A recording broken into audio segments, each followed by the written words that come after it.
So if you're looking for a dessert that's different and delicious, you should try this almond-raspberry cake. And of course, I made it healthy vegan style using no oil, no wheat, and no refined sugar. You'll love this. And today, I'm going to show you how to make your own. All right, so let's talk about what we're going to use to make this delicious almond raspberry cake. Now, typically when you make a cake, you start with something like refined wheat flour. But a lot of people are sensitive to gluten, so that won't work for them. But even if you're not sensitive to gluten, refined wheat flour is a product that is low in nutrients because the fiber and the antioxidants are removed, and it spikes blood sugar. So a much healthier choice is what we're using here, which is almond flour and oat flour. These are my go-to typically when I'm making something like a cake. Now, we also don't want to include refined sugar. Most people know that refined sugar is a horrible product. A lot of people like to use things like stevia and maple syrup and honey, etc. Those are better than refined sugar, but even better than those are dates. Dates are full of fiber, full of antioxidants. It's the best choice to sweeten things, so we're going to use that. Now, for milk, we're going to use plant milk. Now, I'm using walnut milk, but you could use any milk that you want. If you want to use almond milk or any kind of plant milk will work. I like to use walnut milk. We're going to use some apple cider vinegar, some almond extract, some vanilla extract, some turmeric. Now, I'm using turmeric mainly to create a nice color for this cake, but turmeric is a super powerful anti-inflammatory and it's health promoting overall. So anytime you can work turmeric into a dish, be it savory or in this case a dessert, go for it because it's a good option. We're going to use some baking soda and some baking powder. Now, a lot of baking sodas and baking powders out there are not the kind of products I would want to use because of the aluminum, the cornstarch, and other things that can be included. But I've sourced some really good baking soda and baking powder options. I talk about them in my app, as well as in my app, I have a baking powder that I made that is really clean. So those who are a little skeptical about using it, maybe you want to check it out in my app. Again, that's hveating.com. You can check out my app, and I have a homemade baking powder there, as well as recommendations on where to get cleaner brands of baking soda and baking powder.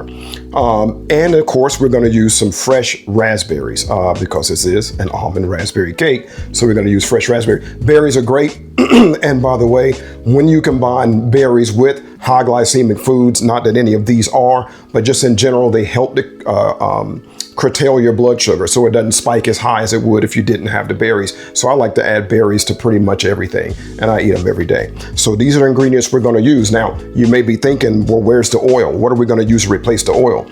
Well, keep in mind that we're using almond flour, and that has a good amount of fat. We're using some walnut milk. That has a good amount of fat.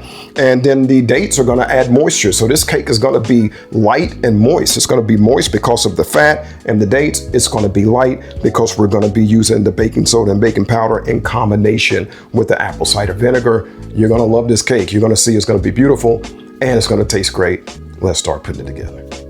Okay, so the first thing I'm going to do is combine and mix all of my dry ingredients. And to do that, I'm just adding the almond flour, oat flour, baking powder, baking soda, and turmeric to the bowl, and then giving it a quick whisk to combine it and break up any lumps of flour.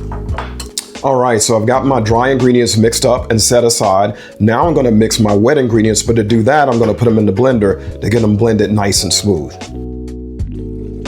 So I'm just getting my dates, plant milk, apple cider vinegar, and extracts into the blender. This is where having a good high-speed blender comes in handy to create a nice smooth result.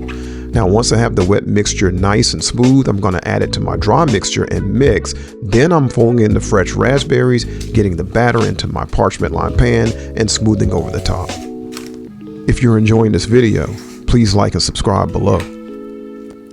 All right, so now I've got my batter in my pan. I'm going to get it in the oven and get it cooking. Now, while it's baking, we're going to make a delicious raspberry sauce to go with this cake and take it to the next level.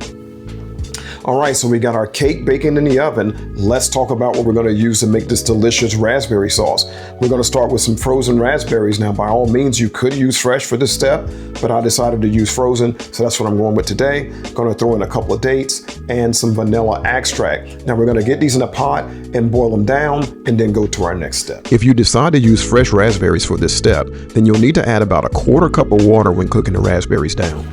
All right, so now I've got my raspberries cooked and broken down. Now I'm going to add my dates and my vanilla and then cook it down just a little bit more.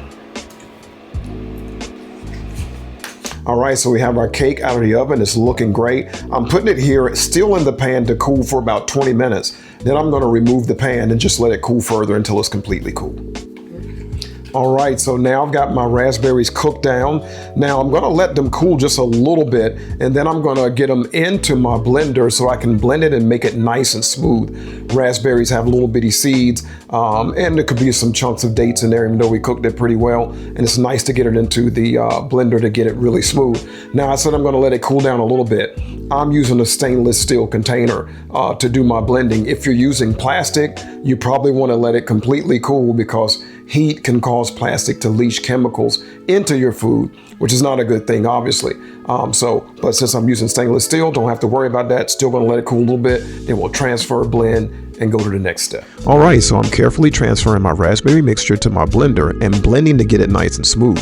Now that that's done, I'm ready to get the cake out of the pan to finish cooling. And once it's finished cooling, it's almost time for a taste. Now this cake can be served with the sauce on the side or drizzled over top, whichever way you prefer. All right, our almond raspberry cake is cut and ready to serve.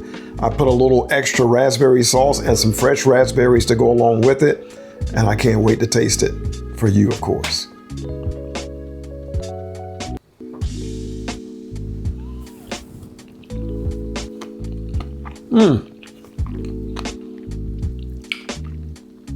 Wow. The raspberry flavor is delicious.